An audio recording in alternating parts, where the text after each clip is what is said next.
Welcome to The Gateway, conversations exploring the intersection of technology, business, and research. This episode is brought to you proudly by the OMIS department at Northern Illinois University. We are currently offering a completely online master's degree in data analytics. So anyone who's interested in that, please make sure you visit niu.edu/online, and you'll be able to find all of the information. Joining me and every one of these discussions is my friend and colleague, Dr. Biagio Polise. Welcome, Biagio. Thanks for being here. Ciao everyone. Welcome. Glad to see you. A lot of people here, and getting ready for this great discussion. Perfect. Yes, I'm excited as well. Thank you, Biagio.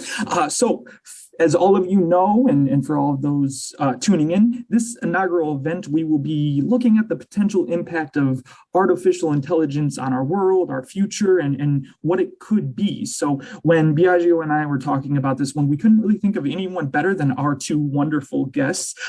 First, let me introduce to you Dr. Dominik Dellermann. Dominik is the CEO and founder of Vencortex, a groundbreaking startup augmenting the entire decision-making process by combining human intuition with artificial intelligence, which I think is absolutely perfect for what we're going to be talking about today. So thanks so much, Dominik, for being here, and welcome. And I'll introduce the other guest, which is Dr. Milad Khaledyan, which is a PhD student from Louisiana State University, exactly like me. But he has a PhD in mechanical engineering, which he utilized to explore robotics, control, and artificial intelligence. He's currently a staff and AI robotics engineer at Nikon Research. And I have to say, thank you so much for these two guests, because one of them is in Europe, so it's 9 p.m. and one of them is in California, which is 12 p.m. So thank you both of you to be here. So I just want to jump right in. I know all of our listeners are interested in this conversation. So I think to start, we should kind of define really what we're talking about. So if you both could give us some context of, in your perspective, what artificial intelligence is and what you're using it for, just kind of some general context.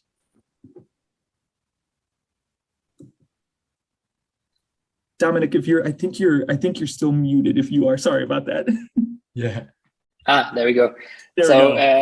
So I would just start by that. First of all, thanks for having us. We're super excited to be here. And to answer your question, what is artificial intelligence? A big one, I would say. But I think, first of all, I think it's right now it's mainly used as a buzzword. But what it actually means for me, for us as a company, is like using intelligent technology for solving business problems. So that's kind of what we define AI. And we are always interested in how we can use AI to not just automate stuff, right? Because automation is more the boring thing to me personally. I'm interested in augmenting. It's the interesting part is not what we can do, what we did before, now just in a different way, automated faster, but what can we do that could not be solved before by using this kind of technology and helping people to do their job in a better way and to lift them on levels they couldn't achieve before. And that's the thing, how I see AI and why we are excited to use this kind of technology to bring it to business, actually. That's very cool. Well, I want to talk more about that, Dominik, but I want to see where Milad's coming from first. Yeah. So, hey guys, this is Milad, and I'm very excited to be here today to learn more about AI. And thank you so much for having me, and thanks for the introduction, Ross and Biagio. So, in my opinion, which basically I come from a robotics background, which I know nothing about business, by the way, but I try to learn today. So AI, in my opinion, is a very broad spectrum and basically provides a science or a set of tools to solve very, very, very complex problems that before basically we couldn't solve them. Like the tasks or the problems that requires maybe, high level of human intelligence.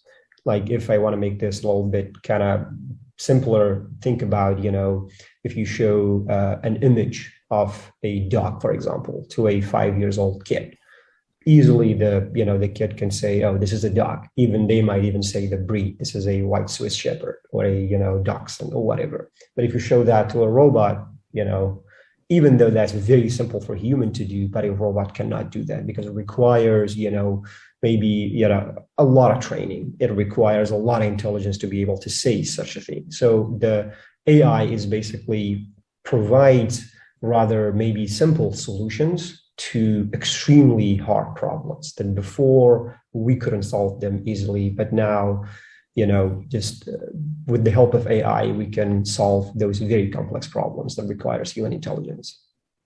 And Ross, one of the reasons why I was so excited to have these two here is because of the two completely different perspectives they look at stuff. Like one of them is clearly like somebody that builds AI and make the use of AI, for example, in robot. And the other one is trying to leverage it out to solve business problem. And so I think that's the mix that will make us this conversation very interesting. And I can give you my perspective. I don't think I'm an expert of AI, but I can do some research of AI. And I think I'm closer to Dominik in this because for me is providing intelligence to machine and make this machine looks like human and perform tasks in a more scalable way. Like human cannot be available for us 24/7. They cannot go among a lot of tasks at the same time, while machines are more powerful. And once they are able to train in a certain way, they can get to doing stuff like us. And I always have the example of Boston Dynamics, which is a company that builds robots, right? And I remember when at the very beginning that this video where the robot wasn't even capable of avoiding objects, and so was falling by himself on a banana peel. But now they can do parkour and other crazy activities that can make our life better just because they can automate jobs that for us are very difficult to perform. So that's really interesting, Biagio, because when I think about this, Dominik, you mentioned that AI is like a buzzword, and so you have kind of that beginning side of the spectrum where it's tossed around at cocktail parties to feel good about yourself, even though you may not have the full context. But then on the complete other side, we're talking about robots actively doing parkour. So I think there can be a lot of confusion in there. And I guess for me, as someone who would use AI at a cocktail party to feel good about myself, I want to know a little bit more, like where we're really at right now. What are we seeing that we might not even as a humanity or society realize AI has already been doing that? What are we benefiting from it, I guess? Why are companies jumping into this stuff? Yeah, I mean, I think there is something that is very interesting. That so I also have a background in research. So you come out of your bubble, right? So for you, it's all so clear, and you're talking about these things as if they were like common sense.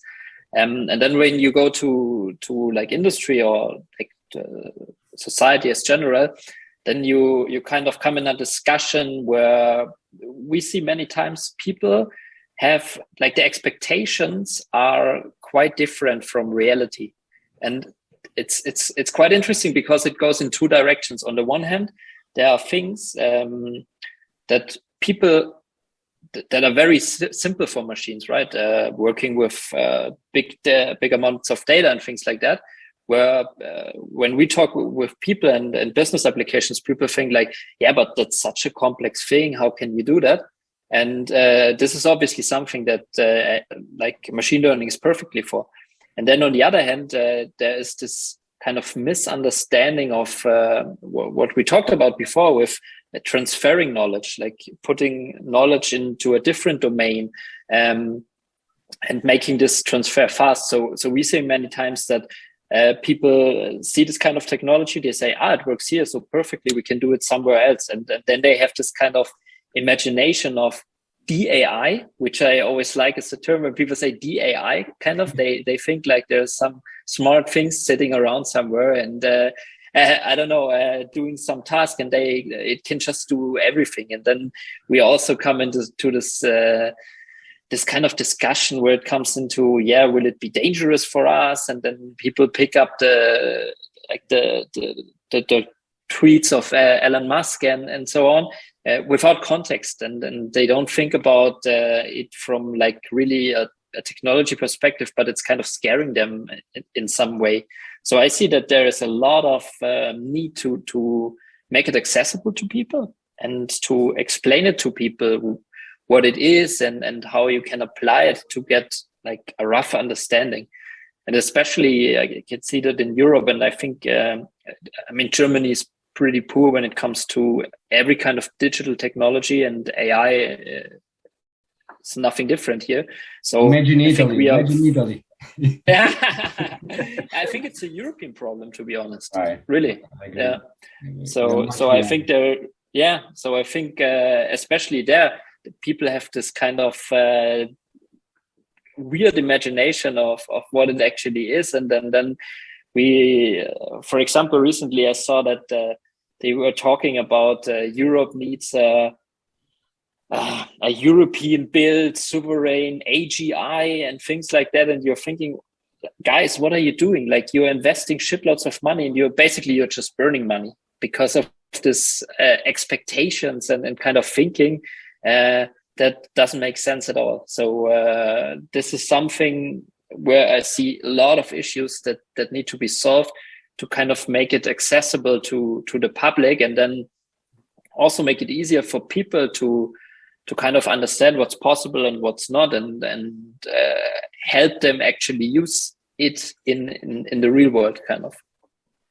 That's, I think you encapsulated it really well there, Dominik. But then I want to go to Milad within this question, because when we start talking about like the fear and some of those things, when we talk about AI, I mean, all of a sudden science fiction becomes the normal within that one. And Milad, you're working with robots right now, so obviously that means all you're dealing with is things that shoot lasers at us, and you have to hide behind desks all day long, right? Like, that's your job, right? Yeah.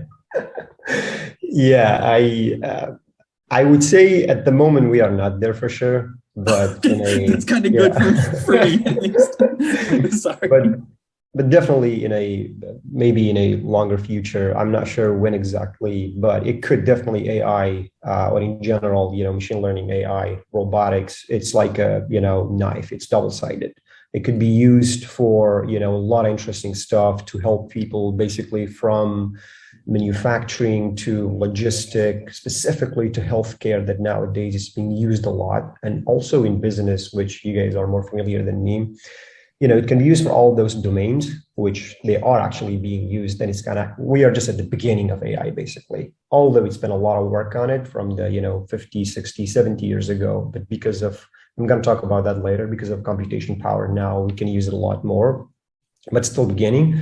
But then you could use it, against ethics, for example. You can use it for any other, reasons. As an example, let me just make one example, basically, to make it simpler. In computer vision, so, face recognition, for example, or that police departments or, government, maybe they use it for all their stuff. But the possibility of being, caught, or the possibility of being jailed, going to jail for a Black person or an African American is a lot higher, because of the algorithm basically being a little bit biased because of the amount of faces they see. But in a lot of cases, you specifically for the deep learning algorithm, when you try to train the algorithm based on some images, the data could be biased, for example, or it could be noisy, for example. So that could cause a lot of issue in the output. So if I tell you, in a lot of AI companies, the majority of the time is spent on clearing the data, basically, because you have billions of data that you have to work with, and you have to make sure it's not noisy, it's not biased, or things like that. So I would say in general, like, we are at the beginning of it, but there is a very long, future for AI, specifically in terms of, computation power. So before, we did not have that amount of computation power to be able to kind of, solve deep learning problems or solve vision problem or speech problem or voice problem, anything basically like those. But in the future, in the next 30 years, 40 years, when we see, autonomous vehicles all over the place, basically, then it could become definitely scary a little bit, because the government is going to step in and they say, we have to regulate these power, basically. And I'm pretty sure that'll happen maybe, beginning of 2050 or something like that, maybe even sooner than that, because now a lot of young people, the companies, startups, researchers, all these big tech companies, specifically here in the Bay Area, you can see they work on AI. And if you look at the job advertisement, most of them is on machine learning engineers, scientists, AI, which AI, like I said, is very broad. But, they are just putting a lot of effort, a lot of money. And I know Dominik mentioned AGI, specifically in AGI, for example, but going from, small steps up to the high, specifically autonomous vehicle. There are more than probably 50 autonomous vehicle companies in the Bay Area just working on autonomous vehicle. And they have some vehicles on the road right now in San Francisco, which is a very complex city, in my opinion, if you have been there, in terms of hills, very crowded, very dense place that it's very hard to make autonomous vehicle work there. If you can make it work there, then perfect. But then you have to try Naples. Then you have to try Naples. If you want. But I'm excited about this conversation because I actually see raising two different points, right? I see Dominik's perspective, which he has a company that leverages AI for good, and I wanted to ask him more about exactly what they do with his company. But on the other side is Milad, is somebody that works with robots, is kind of raising the point of, his AI fair? Can he has limitation, and what kind of this limitation what kind of impact this limitation have on people, on society, right? So this is pretty much what we wanted to do, and that's why we wanted to do in Halloween, because it's scary, right?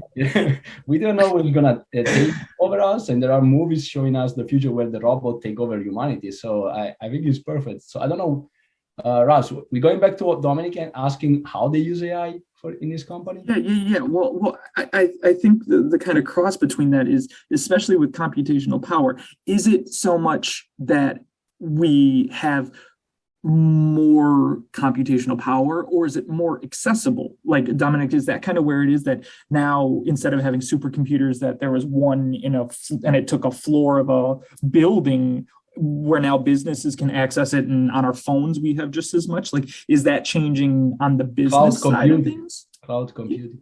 Yeah.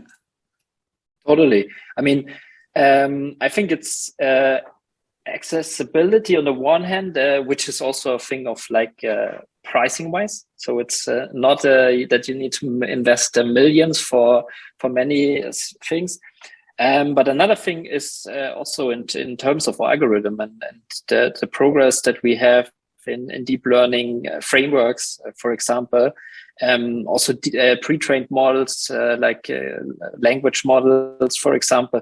I think this is also a great step forward to make it much more accessible. Because if you need to, for example, we're using a lot of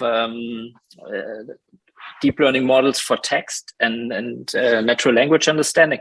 But when you need to, it's enough work to adapt them to the business domain, right? So, for example, to make them understand business texts. In our case, it's many times about what companies are doing and technologies and things like that. So to adjusting it to that is already complex enough. And now if you need to start from scratch and training an AI to understand knowledge first, it becomes, again, super expensive, which you can see how much Google and OpenAI spend on just on compute, basically, for their latest models. So I think also this is a great step forward in open sourcing. On the one hand, frameworks, on the other hand, also parameter of pre-trained models to make it accessible for the public, basically. And something I would like to basically jump in about is the fairness discussion, because I'm also really interested into this topic, is we always think about it from this hybrid intelligence perspective. So it's some kind of term that we kind of created during my PhD and still using afterwards. And we are always thinking about what's the biggest threat basically of bringing bias into data or into AI. It's basically the human in the loop kind of. And that's something, for example, that we are actively working on with some research institutions here, is how can you kind of learn the mental model of some human to make sure that you kind of control when they put in some knowledge into a system. How can we make sure that, let's call it, the labels are not biased? Because this is one of the biggest threats. And in the end, who are the most racist individuals or like entities on the world? It's like humans. And I think AI also has the potential to kind of uncover a lot of unfairness in HR, for example. I think you also mentioned the thing with going to jail. I think also there we can see a lot of racist behavior that might be even subconscious for the judge.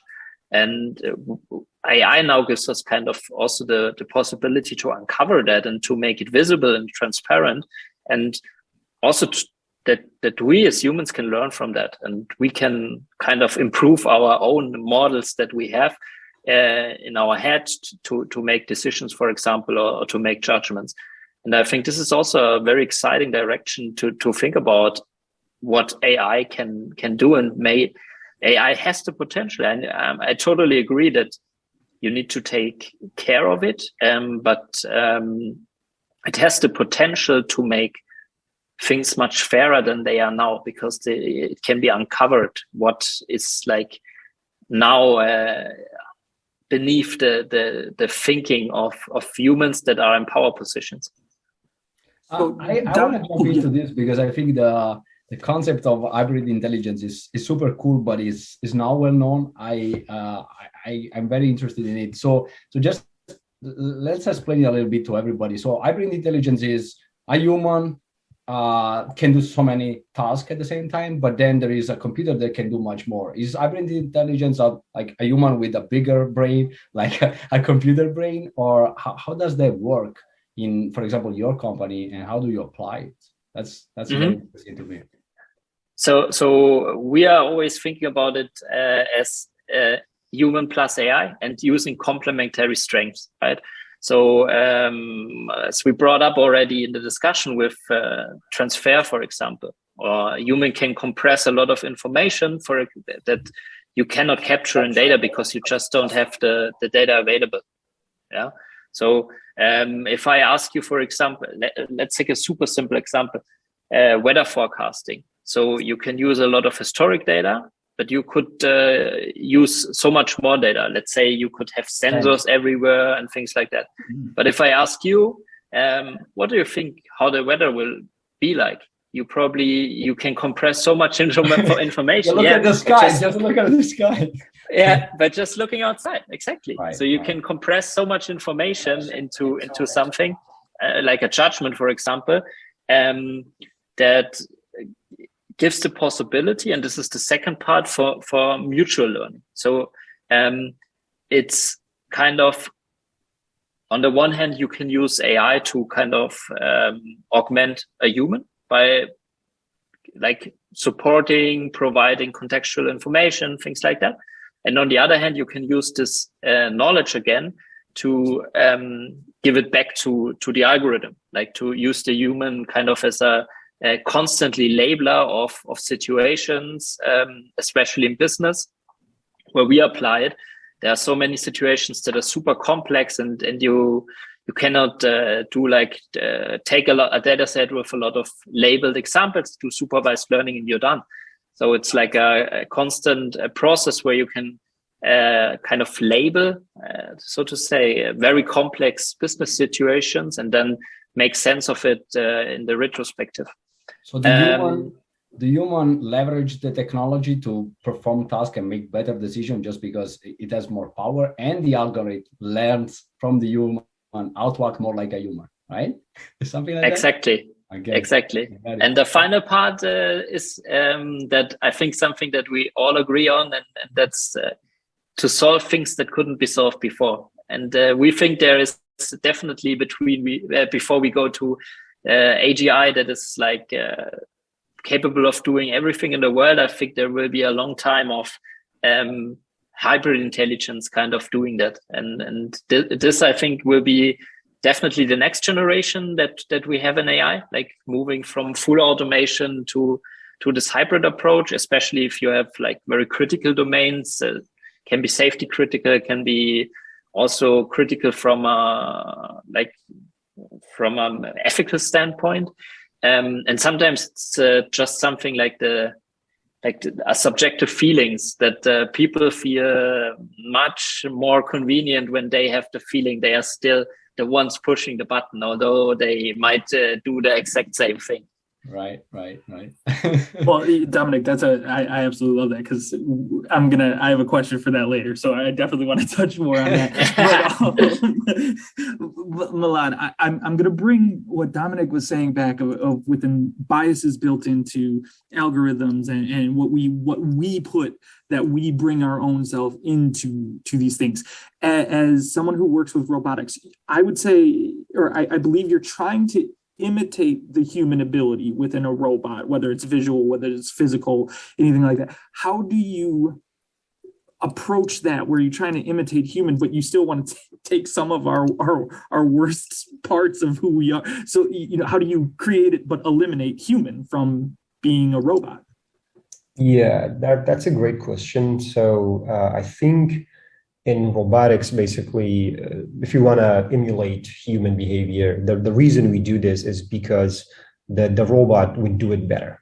Specifically, we are not emulating the entire human being or entire human brain, because that would take probably hundreds of years to do that. Because as we know, our brain has been, in evolution for millions of years, and it can do, for example, computation that in microseconds that supercomputers cannot do it in weeks, basically. So the vision, voice, speech, text, all these recognition, that's what we want to take first from human and then give it to the robot. For example, vision is one of the most important things, specifically in my own area of work, and also feeling.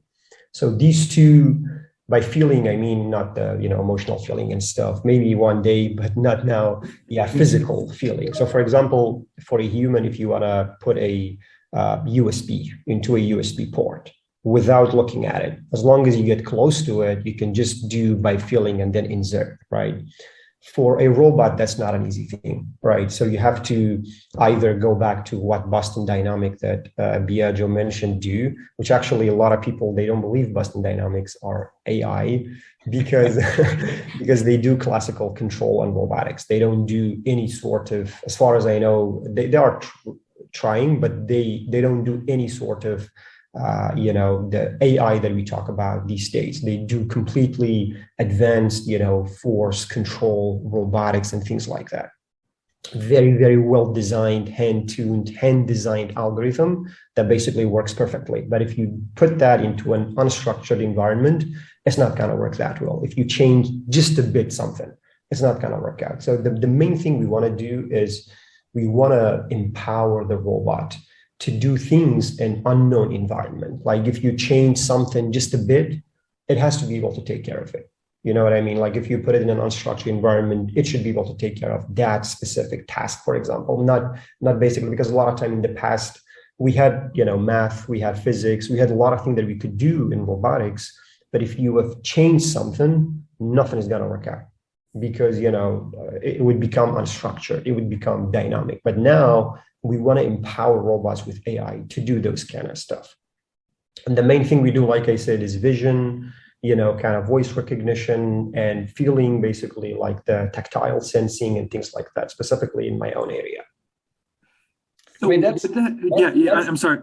Go ahead. No, go ahead. Go. I was always thinking like the next thing robot will do is probably like checking us in like restaurant or checking us in hotels and bring us stuff during the night where you might not have somebody able to do it. So it's super interesting that is so much related to how much they can emulate us rather than how good can be in doing those tasks. Like to me, most of the dynamic was AI, but I'm glad that I have you in the show to explain us that it's actually not as simple as that. So Biagio, that's what scares me. That's what scares me. So I'm totally cool with like a robot bringing me food, right? I have absolutely no problem with that whatsoever. But the second a robot learns how to do problem solving that my job is based on, now then I get a little concerned. Or when a robot can create a piece of art that is just as beautiful as a human. So I feel like people get kind of come on that fearful side of AI and robots when it's attacking kind of our way of life or like our opportunities. For both of you, do you see that? Do you have to deal with that? How do you combat that? Are they taking our jobs or not? That's the question, right? If I want to answer that question pretty simply, I would say for everything, basically, not just robotics, whatever technology that comes in from the very long time ago to now, people were afraid, oh, this is going to take our job. This is going to do this is going to do that, right? At the beginning, it might look like that. And actually, it might take some job a little bit. But if you look at the longer horizon, it's going to create way, way, way more jobs and wealth for the entire world. Maybe a little bit in the beginning it'll hurt some people. For example, let's say in the 2 years ago, not actually 2 years ago, 3 months ago, I was for a while I was working for a robotics company that in Midwest, actually Ohio, that we were basically doing vision-based autonomous welding. So think about that. You have a big robot that does welding, right? And then you just throw some part in front of it. Using vision, it sees it and it knows where exactly it has to weld with a best weld quality, way, way better than human, that basically it was doing the weld for you and part is done. So if you give that to a human, it's going to take a while. First of all, for example, in a weld industry, people think, okay, if you create a robot that does welding, then human will go out of the job, right? But if you look at it, humans don't want to do those kind of stuff. The average age for a welder now is more than 40 years old. They don't want to do welding because it's hurting their eyes. It's bad for health. And for example, the robotics in warehouses, in logistics, people don't want to do boring jobs, for example, like just pick and place things and then sorting things that basically they do 24/7. A robot can do that better. The motto of our previous company was, we build robots that human can create, because human ability is just tremendous, basically. So I would say, in the long run, it's going to just create more job. Like look at Uber. When Uber came in, they were like, oh, it's going to take job from taxi drivers and things like that, right? At the beginning, it did for sure. But it created a more efficient network that even those taxi drivers, they could drop out and then they go on Uber and make more money, basically, because it creates opportunity for literally everyone. It's not just for scientists, or I know it's going to make a little bit, a certain spectrum of people a lot more wealthier, but in general, it's going to be good for the entire society in a long run. Couldn't agree more. Okay. I think we all took that in for a little bit. That was good. Dominik, go ahead. No, I totally agree with what you said, basically. I think that's something that is kind of inherent to any human being, that you're kind of afraid when things change. Because one thing that is sure is that it will definitely change jobs. It will change skill profiles, needs for education, and I think this is basically the important part before it really creates new jobs. Because I mean, we've seen this with every kind of wave of technology, that people are afraid, and in the end, we have more jobs, more employment, more wealth than we had before. I think it will be the same with AI technology and automation. And I think a crucial part is, how can we kind of make sure that we upskill people, so that we give them like the new requirements that they have or that they need, basically, to do jobs that involve AI in some way, or that involve technology in general. I mean, think about you're doing a job where you do a lot of manual work, and suddenly you have technology that is automating it, and your job is no longer doing this manual task of step 1, step 2, but maybe more of a higher cognition task, which is supervising a robot doing this job or things like that. And I think the biggest challenge for society and especially education, so it's good to have you guys here also from the educational side, because this will be your biggest challenge, is how can we kind of upskill people? How can we empower them through education to make it accessible and to help them understand how they interact with technology, what are new requirements, and how to basically not get left behind, but take basically advantage of the progress that we have. So Dominik, I'm cutting you off here because this is a perfect advertisement for Northern Illinois University. I'm totally playing. But for that, example, weren't I supposed to do that? You did great. Yeah, this is, whenever you want to come and be a guest lecturer, come on over. We'll have you. But with that one, so a lot of our audience is working on that and learning that stuff. So for both of you, as someone at least coming into the next future, basically, what should someone kind of starting out be looking at developing? Because it sounds like a lot of things are changing. And does that mean I need to go get computer science coding skills right now because that's the only thing that I'm going to need to do? Or what are some of those skills that maybe we could be developing right now to be prepared for what's coming? Well, I think that it's I have kind of a mixed background, right? So I originally I studied management and I was working in this, and then I did my PhD in information systems and worked much more technical and learned programming. But I think the most important, it's my subjective point of view from my experience, the most important thing is to be interdisciplinary, to be able to understand. Like you don't need to be an expert. You don't need to be a computer scientist. And also a computer scientist doesn't need to be a business guy. Yeah. But the more you understand about the domain you're working in, it's also in healthcare, the more you understand the domain you're working on and to also work with people from other domains. And we see this, for example, in our day-to-day business. It's very different communicating between different domains, but the kind of success formula is when AI is talking to product and product is talking to software engineering and they are talking to sales, and you have this kind of mutual understanding. And as I said, you don't need to be an expert on technology, but you need to understand it because it's significantly influencing how things are done and how things work. And this is I think the part that brings the biggest value. So something that I always say is developing AI products, and I think you could also extend it to AI algorithms. It's teamwork in the end. It's a team sport.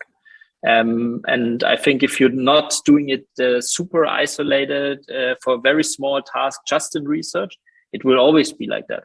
So you always need to have some kind of domain understanding and getting this outside knowledge in to really solve the problem. Because if you don't understand the problem, you can be the best guy in writing code. You can be the most amazing computer scientist. I guess the results will not be amazing. Yeah, should I respond to that too? So I totally agree with Dominik. The one thing that I can add is if the question is what do they have to follow to not to get behind or not to get vanished in the air, they have to follow their passion first, like what they really like in their even academia or whatever they do basically. Because even AI, when it creates more job, we will be need for other people as well. It's not like everyone has to be a computer scientist, but everyone has to be a, you know, very top programmer in this and this. Actually, vice versa. In AI, they talk about something like, you know, software version 2.0. I'm borrowing this from Andrei Karpathy, which is a the director of VP at Tesla, the director of computer vision at Tesla, basically.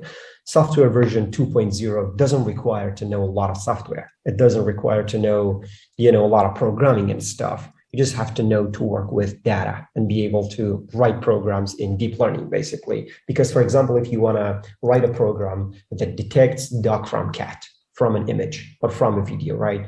If you do it with programming, like I know you guys in business, you use R, for example, or Python. If you do it with R, probably it takes 100,000, maybe millions of lines of code. And then if you show it another dog, it's going to break. But if you do it with AI, it's going to take probably, you know, 50 lines of code, maybe something like that. So it doesn't have to be specifically computer programming or computer science. It definitely, I would say it could be anything, but I totally agree knowing what's the demand and what do we need, basically. That's what they probably have to follow. And if what do we need falls into their passion too, then you will be the next, you know, I don't know, Elon Musk or whomever, basically, you know, if it falls into your passion. Because if you're trying to solve a problem that's been solved, or, you know, there are solutions for it and people using it, and you are just trying to tweak it just a bit, I don't think that's going to work too much. But if you are looking for disruptive technologies, or at least, you know, kind of finding out what's out there and what do we know, and knowing a generic, like Dominik mentioned, a interdisciplinary generic knowledge of multiple things, and if that falls into your passion, then you should be good to go, I would say. I would say I couldn't pick two better guests than these two, because they are pitching like pretty much my idea of like when I teach in class. And I always say to my students, hey, you know, it's good to have a good understanding of different things, like cleaning your data, exploring your data, and then analyzing your data. But I mean, there is so much we can do during the semester. So less is more. Try to learn the basic, and then what is your passion, then you go more in depth and learn all these concepts. And I also want to emphasize one very underestimated point by Milad. While these technology are getting more and more complex, they are also becoming more easier to use for us, right? The user interface is becoming much more accessible. My daughter is, I shouldn't say this, but my daughter is 2 years old. She can use the computer, my phone or the iPad, whatever it is, better than, you know, somebody who's 6 years old. And I mean, that's just incredible to me. And that's the power of the technology. That's why you see it's expanding that fast, basically, right? Because previously, maybe you had to be a son or daughter of some wealthy people to be able to go learn coding. But now your daughter at 5 years old, 6 years old, can do coding, basically, without any price, any expense. That Dominik brought up a very good point. Make this accessible. And that's what make our progress to be a lot, like tons faster than 20 years ago, for example. So this conversation I really enjoyed, but I find it going the way a lot of conversations go about artificial intelligence, robotics, all those things, technology, just in general, is that it's going to change. It's going to be better. There's going to be growing pains, but it's still the way we need to be going. For you both, as people probably further in this industry and this technology than I would say the majority of citizens and people,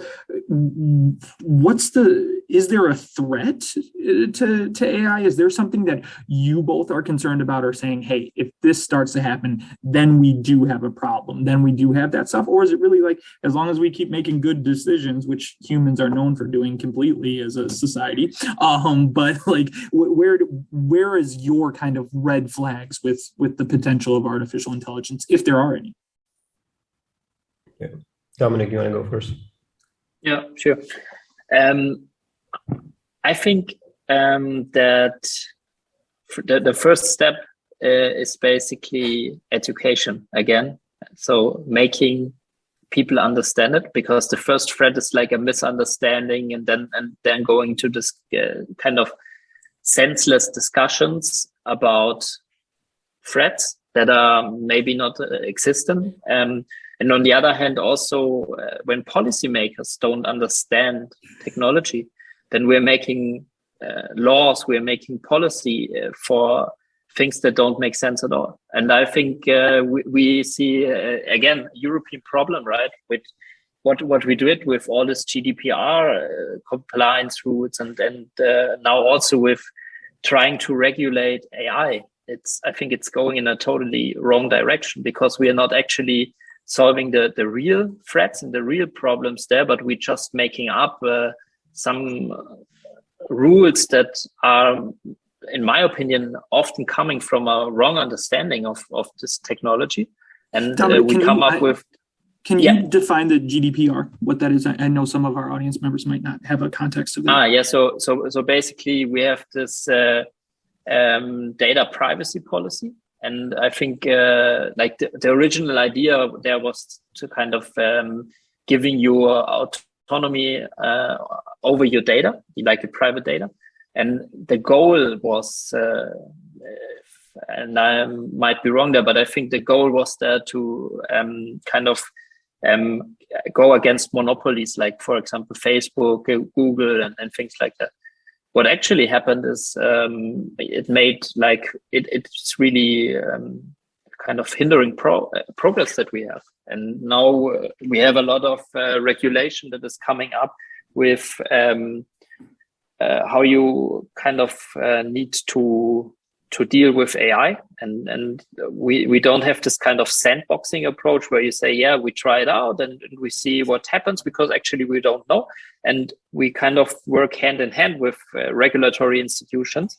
But here it's more this kind of, okay, first of all, it's dangerous. So we make a law against it, or we kind of try to control it.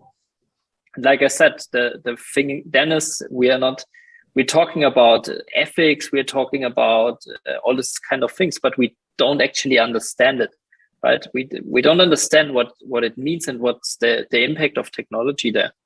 And if we don't understand how we control kind of threats or misbehavior, then there's no way to make good policy and to make good regulation on that.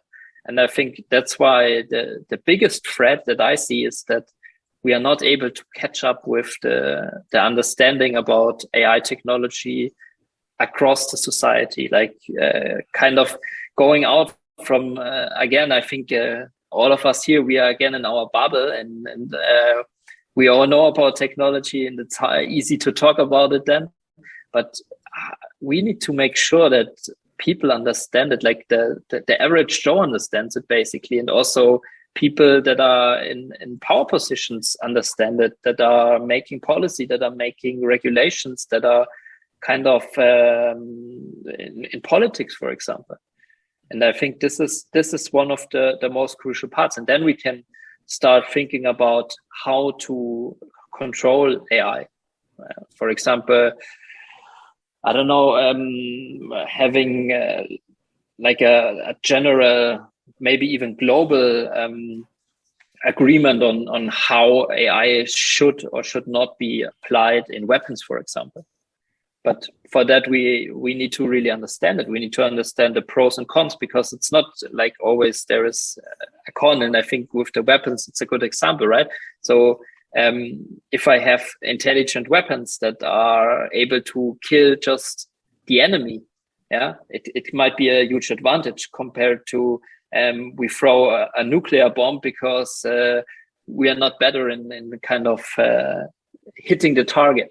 And but I think to make this discussion really valuable, we need to make sure to get this common understanding about technology.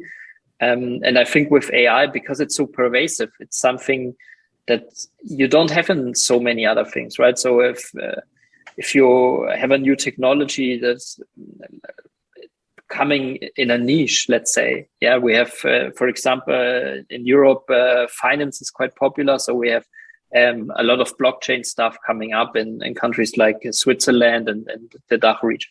I think this is still a kind of niche technology. It's for the finance sector. Okay. So finance experts need to understand it. But with AI, it's something pervasive that everyone needs to understand. Yeah.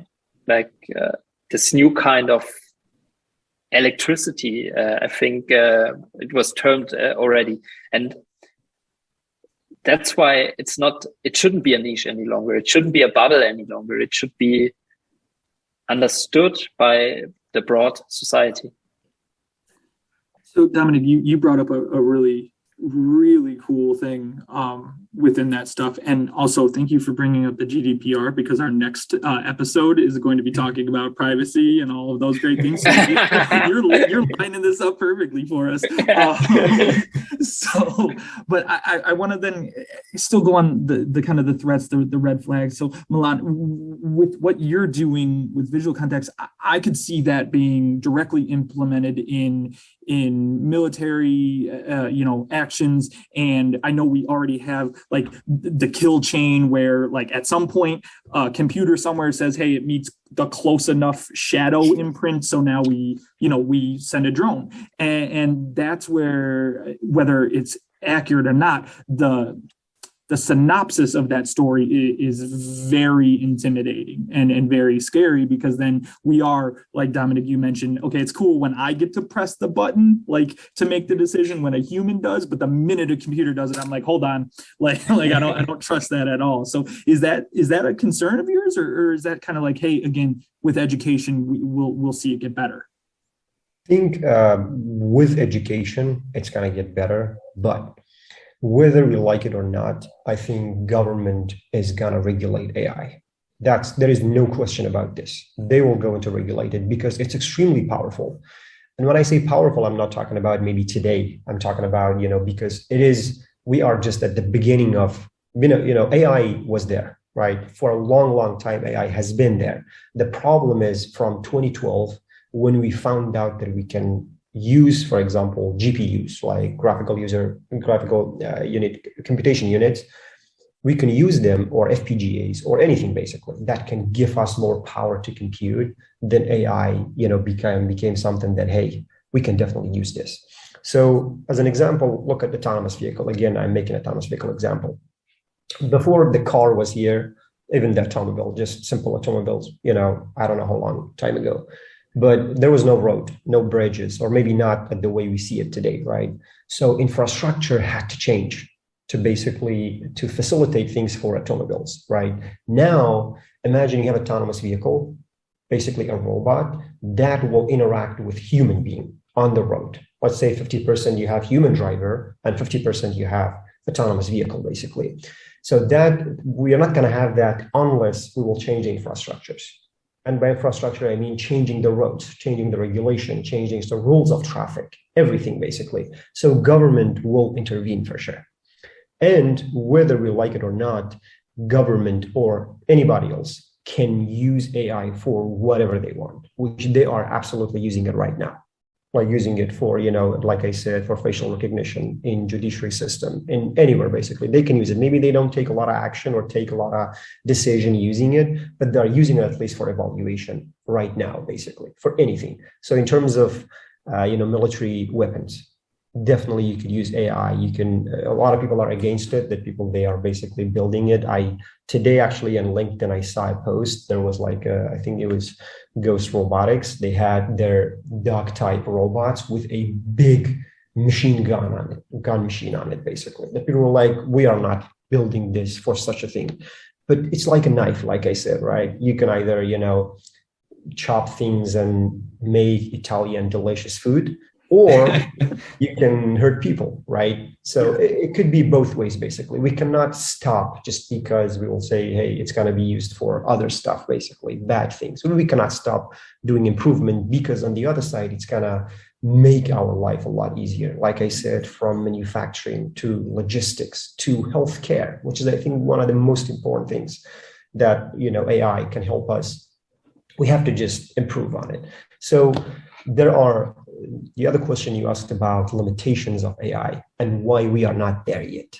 Why I can't create a machine that basically is like a human brain, basically, or do whatever human does, basically. Why we can't do that. One of the biggest reasons why we couldn't do things before, for example, 2012, it was because of computation power. Even now, I can tell you there are so many companies right now, they are precisely working on computation power to increase that, to make things faster. You know what I mean? Like there is a company in England, in Bristol, I believe. I don't remember their name, but they build IPUs, which is different than CPU or GPU or FPGA or ASICs. It's specifically for artificial intelligence, and it's called Intelligence Processing Unit, which makes things a lot faster. I think it's a unicorn startup that I don't think it's yet public, but it's a very, very good company that they do, very, very fast computation. The computation, data, and algorithm. These three things are the main component of, I would say, any AI algorithm. Computation power, we are not there yet. Even though if you have billions of, for example, images to train a system, like Tesla, for example, the lack of data, they have very simple algorithms for their, autopilot, basically, for their vision-based algorithm. I don't think it's very complex based on what they say. The advantage they have is data. So imagine they have tens of thousands of cars on the road collecting real-time data for them. I'm not sure about their privacy policies or things like that, but they are collecting data. So not having enough data, not having enough power, not having really good algorithms, and not having yet human intelligence, those four things I would say are the main limitations of AI. Let me just make one simple example for now. In autonomous vehicle world, you have think about a car on the intersection. It basically sees a man or a lady that basically are struggling to get into their car, right? If it's a human, you understand that because of millions of years of evolution in your brain and seeing things, right? You can safely pass it and not making a traffic. But if it is a autonomous vehicle like Cruise or Waymo or Neuro or whatever, it's not gonna move at all. So in terms of algorithm, in terms of perception, in terms of hardware limitations, we still are not there. And that's one of the biggest limitations. I have to jump on this just because I know time is going on, and I got a good question in the chat. I want to make 2 points I think that these two guests brought to us. One is misinformation and miscommunication. And we do live in a period of time where we get a lot of news from social media and other outlets, and I think those can be very misleading with us. If I think about the example of Milad of autopilot, when a Tesla has an accident on autopilot, is everywhere, right? When there are thousands of people that drive drunk or cause an accident every day, but when it does, a computer is a bigger problem. So the question I have in the chat is actually about this, is about trust. So trust is one of the key elements of building a platform, a brand. To what extent can we provide transparency and accountability to our customer while we start using AI to advanced level to scale up our business? Can you share your perspective on this? This is from the chat. It's a great question. I like to hear about trust in AI. Yeah, I think transparency is, I think when we talk about, for example, interpretable AI, it's a very interesting field, and it's also a very interesting concept. But the question is like, what does it actually mean? And what I mean by that is like practically, because I can make kind of a neural net in some way to like approximate it and make it maybe interpretable, or say, yeah, this were the neurons involved. But actually, we need to make it interpretable for an end user, right? So like, if I'm, for example, a decision maker, and I'm telling you now, yeah, it was like this, and the feature importance of this was this value, and the coefficient here, and those people say, what the fuck? So what should I do now, right? So is it maybe transparent? Yeah, it is. Is it interpretable to a specialist? Definitely, but you need to make it like understandable and interpretable to the human that is actually like, for example, in a specific domain, working there and doing their normal job. And I think this is one of the challenges there, how you can kind of bridge it from a purely technical thing to a actually product thing, or like a usable thing. And also to kind of how much transparency do we actually want as users? For example, to be honest, I think many times it's just the illusion of understanding what's happening that makes it convenient for people.